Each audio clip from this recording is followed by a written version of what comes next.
కౌరవుల క్యాంపులో అసలు ఎవరైతే ఆ భీముడి యొక్క బీభత్సం చూశారో వాళ్ళందరూ కూడా అది ఒక పీడ కలలాగా వాళ్ళని వెంటాడుతుంది. వాళ్ళు కళ్ళు మూసినా కళ్ళు తెరిచినా తన గదతో తలలు పగలగొట్టిన దృశ్యమే కనబడుతుంది. అటువైపు జరుగుతున్న ఈ ట్రామాని తన కళ్ళతో చూసిన దుర్యోధనుడు ఆ రోజు తను కూడా మూర్ఛపోతే ఆ కృపాచార్యులు వారొచ్చి ఆ దుర్యోధనుడిని కాపాడటం జరిగింది. ఇదంతా దుర్యోధనుడు మైండ్లో కూడా మెదుపుతుంది.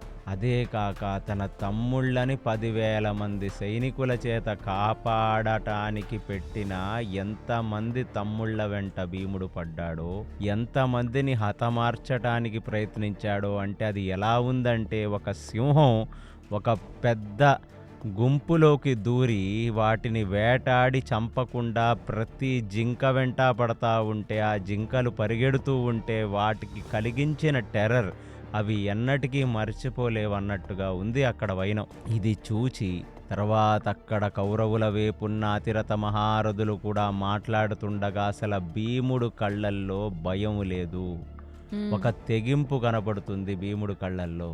కాబట్టి ఆ తెగింపు అసలు ఎక్కడి నుంచి వచ్చింది? ఇంత వీర పరాక్రమంగా ఒక వ్యక్తే ఒక వ్యూహాన్ని చొచ్చుకొని లోపలికి వెళ్ళి వ్యూహం మొత్తాన్ని పటాపంచలు చేస్తే కొన్ని కిలోమీటర్ల మేరకు ఆ శవాల కుప్పలుగా పడిపోయి ఉంటే అసలు ఏమిటిది అని వాళ్ళందరూ మాట్లాడుతూ ఉండగా అది చూచి బాగా ట్రిగర్ అయిన దుర్యోధనుడు ఇప్పుడు తన తాత అయిన భీష్ముడు క్యాంపులోకి వెళుతున్నాడు. దుర్యోధనుడు రాకతో ఆ భీష్ముడు కూడా రావయ్యా దుర్యోధన కూర్చో అనగానే తల కిందకు దించుకొని ఏమని మాట్లాడతాడు? ఎందుకంటే భీష్మ ద్రోణాదులు వాళ్ళకి ఎంత సాధ్యమో అంతవరకు యుద్ధం వాళ్ళు చేస్తూనే ఉన్నారు. ఒక జాలి ముఖం పెట్టి ఏమిటి తాత, ఏమి జరుగుతుంది అని అడిగితే భీష్ముడు ఏమీ జరగనట్టుగా ఏమి జరుగుతుంది నాయన, యుద్ధం జరుగుతుంది అన్నాడు. యుద్ధం జరుగుతుంది తాత, అది నాకు తెలుసు, కానీ ఏమిటిది ఆ భీముడు చేస్తున్న బీభత్సం ఏమిటి?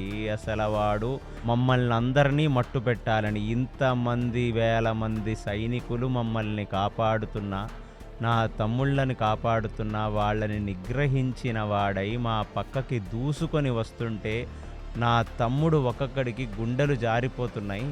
అదే కాకుండా నేను ఇటువైపు రారాజుని, నేను అలాంటి నన్నే విశేషమైన బాణాలతో గాయపరిస్తే నేను మూర్ఛపోతే నన్ను కృపాచార్యుడు వచ్చి కాపాడాడు కాబట్టి నీ ముందు కూర్చొని మాట్లాడగలుగుతున్నాను తాత, లేకపోతే ఇవాళ నా శవం ఉండుండేది